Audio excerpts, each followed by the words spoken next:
Vocês nunca mais vão esquecer o porquê ocorre essa complicação que eu já vou falar qual é. Presta atenção.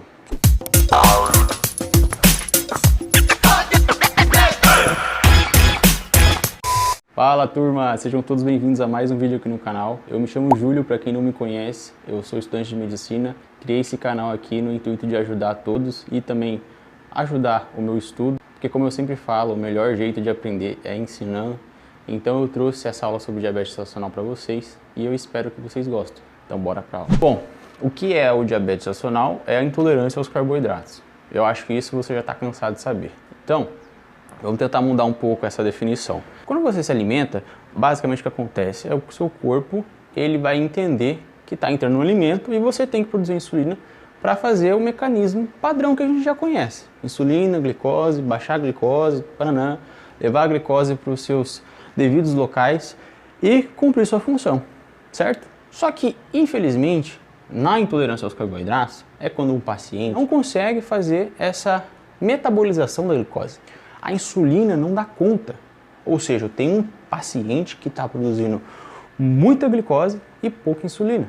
É um paciente que geralmente vai ter uma má alimentação, sedentário, que não pratica atividade física, ou até mesmo um paciente, sei lá, que tem alguma patologia aí já crônica. É um processo assim de vários fatores que ajudam esse acontecimento.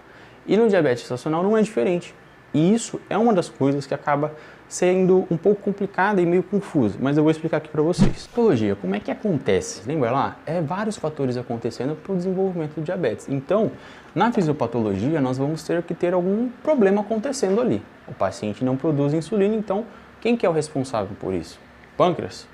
Talvez? Basicamente, em todas, isso eu deixo bem claro para vocês, então presta atenção aqui, você que está no celular. Todas as pacientes, fisiologicamente, produzem um hormônio chamado lactogênio placentário. Gente, isso é muito importante. Todas as gestações têm essa produção hormonal. O que esse hormônio faz? Ele vai ter uma função um pouco confusa se você somente falar assim, ele vai fazer a resistência à insulina periférica. Mas e aí? Por que ele faz uma resistência à insulina periférica? A placenta produz esse hormônio pensando que a mãe ali ela tem que dar uma prioridade para o feto. Então vamos fazer o seguinte, vou produzir um hormônio aqui e ela vai restringir a glicose que está entrando e vai sobrar para o feto. Entendeu? É por isso que esse hormônio é muito importante. E fisiologicamente falando, a mãe saudável, né? Não tem nenhuma comorbidade, é uma paciente, dizer assim, que não consta nenhum fator de risco. Então, ela vai dar conta de passar por esse processo. O que acontece é que algumas pacientes não conseguem lidar com esse período. Se a gente pensar, eu tenho uma restrição, uma resistência à insulina periférica, eu não consigo dar conta da glicose que está entrando.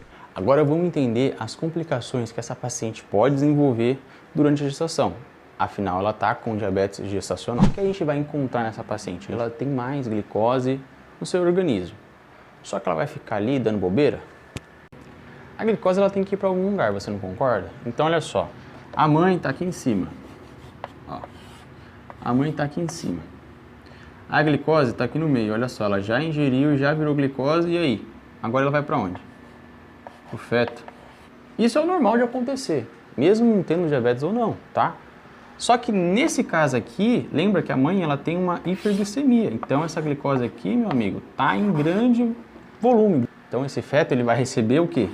Muita glicose. E aí ele vai ter que dar conta, cara. Então, esse feto, ele tá saudável, não tá? Então, ele vai receber essa glicose e vai fazer o quê? A produção de insulina que ele já tinha, basal, linear, ele vai, ó, aumentar os seus valores de insulina. O feto vai ficar gigante.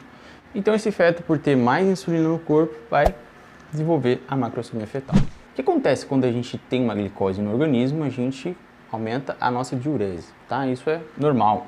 Glicose é o mesmo que diurese aumentada, no caso de uma hiperglicemia. Se eu tenho diurese aumentada no feto, o que acontece? Eu tenho um aumento da produção do líquido amniótico, afinal o feto tem aquela fisiologia deglute e urina, deglute e urina. Vocês entenderam, né? Então eu vou aumentar a minha produção do líquido amniótico, fazendo com que desenvolva o que? O famoso, certo? Então esse feto vai desenvolver o polidrama. Para quem não conhece, o polidrâmino é basicamente o líquido amniótico comentado. Se vocês curtirem a ideia, eu posso trazer aqui no canal para vocês. Comenta aqui embaixo, eu posso trazer para vocês com o maior prazer. Bom, essa é a nossa segunda complicação. E aí, já de quebra, a gente já leva do polidrâmino para a rotura uterina. A rotura uterina não, pelo amor de Deus. É rotura da bolsa, tá? Pode haver romper ali a bolsa e aí ter o parto prematuro, tá? Às vezes eu confundo, é muita coisa na minha cabeça, muita matéria. Mas vocês entenderam. Essa parte aqui eu deixei especial, é sério. Vocês nunca mais vão esquecer o porquê ocorre essa complicação que eu já vou falar qual. Nós temos aqui a hemoglobina, certo? Nós temos sempre com ela quem? Quem que anda junto? É o oxigênio. E a glicose está ali também, né? Vamos se dizer que a glicose está ali. Vamos colocar da seguinte forma, que tudo isso aqui são pessoas, amigas, são colegas, né? Essa aqui são amigas íntimas e essa aqui é uma colega ali que está entrando na galerinha. O percurso que elas fazem todos os dias para a faculdade é o mesmo, tá? E é esse percurso, vamos entender que é o trajeto do nosso corpo, a corrente sanguínea em si. Cada uma tem sua função. Essa aqui é a fofoqueira. Sim, é a fofoqueira, a glicose é a fofoqueira.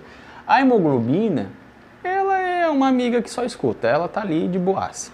E o oxigênio é muito atarefado, ele entra ali na conversa e já sai. Levando em conta na nossa medicina, o oxigênio, ele tem uma função de ir para os tecidos, certo?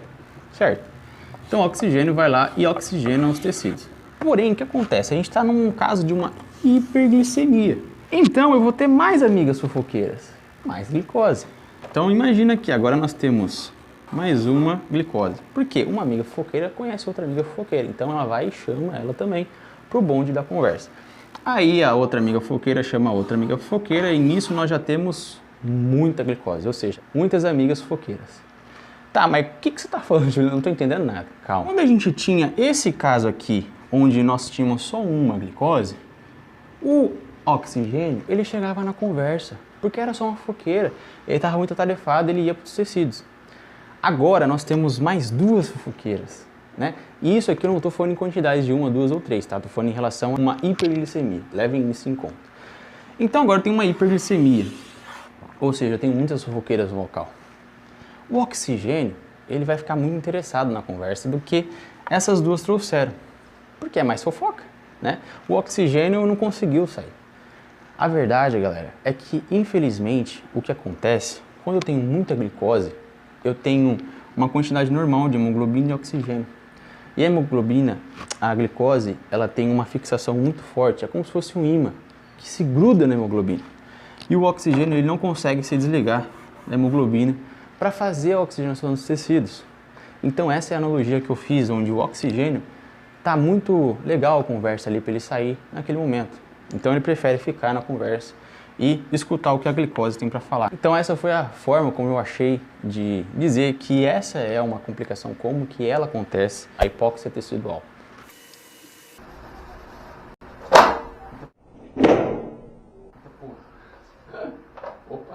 Agora vamos entender como é que esse feto reage nesse procedimento, nesse período. Basicamente ele vai ter uma resposta fisiológica, que é o normal de acontecer. Tem um período ali de hipóxia, eu tenho pouca hemoglobina e tenho muita glicose. Eu vou fazer o que, logicamente? Eu vou produzir mais hemoglobina, porque se eu produzo mais hemoglobina, eu consigo agarrar mais oxigênio, e aí eu consigo resolver meu problema. Porém, o que acontece? Se eu tiver a hipóxia, o normal é eu elevar o número de hemoglobina.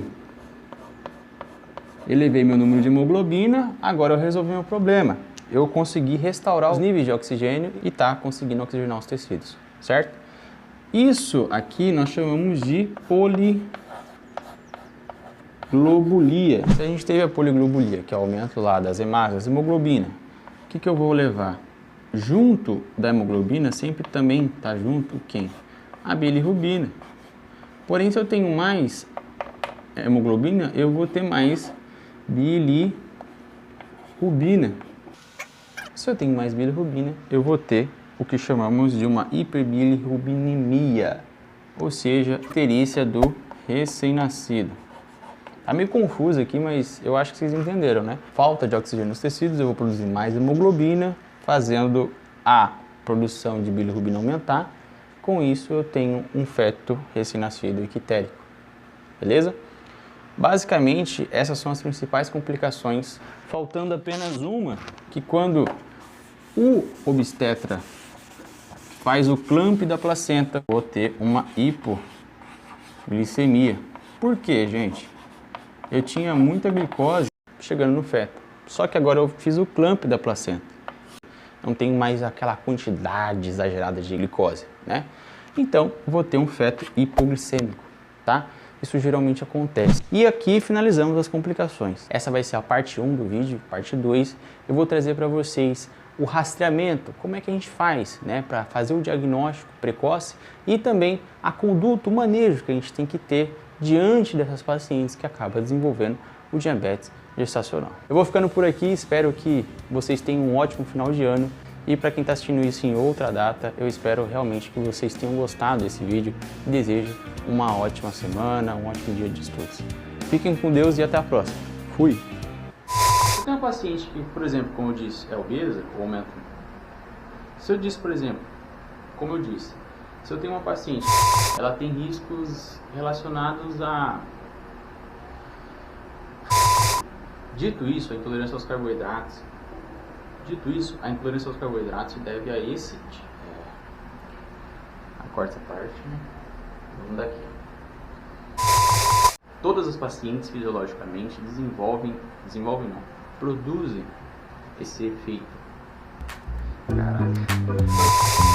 Quando a gente tem uma paciente que ela tem algumas particularidades, por exemplo, ela é obesa. Se você tem uma amiga obesa e infelizmente, gente, obesa eu falo no sentido, tá, de não, né, vamos dizer assim, um aumento de peso ali, uma paciente um pouco acima do peso.